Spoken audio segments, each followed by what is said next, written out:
Thank you, Whip Emmert. I'm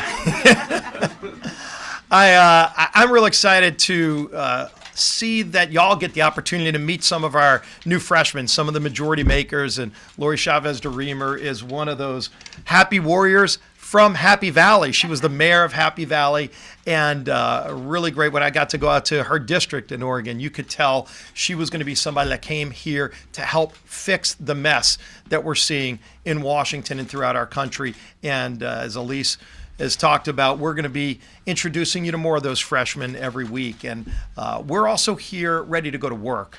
And I think one of the most exciting parts of this new majority is that, number one, we wanted to jettison the approach that Speaker Pelosi took, where she shut down the ability for even committee chairs to be involved in addressing problems. Bills were written out of her office.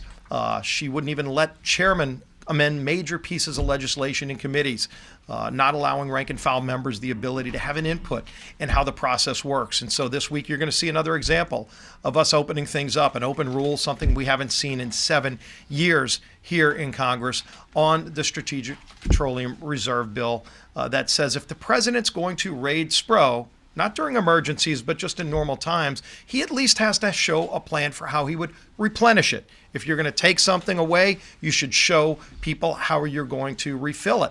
And what was interesting is that the president issued a veto threat on this bill yesterday. And it's important that you read the veto threat to understand just how misguided President Biden's approach to energy is.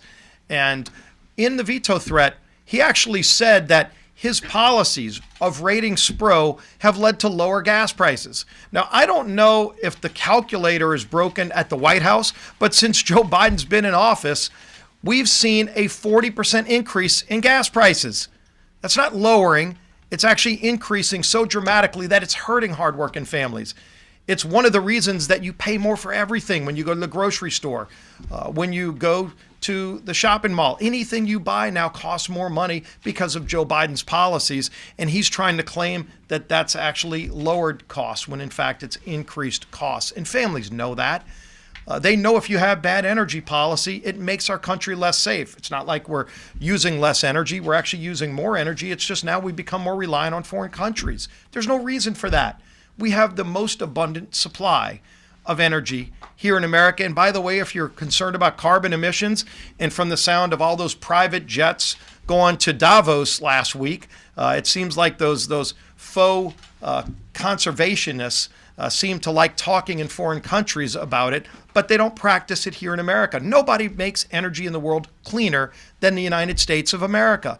So stop flying Air Force One to Saudi Arabia and other countries, begging Russia to produce energy when we can make it here cleaner, better, lowering the cost, and creating really good jobs in America. But in the meantime, we've got a strategic petroleum reserve for a reason. It's there for emergencies.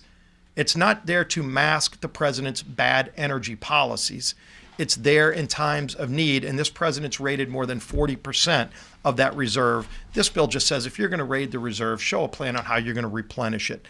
And why the White House would issue a veto threat on that boggles, I think, the mind of most common sense people.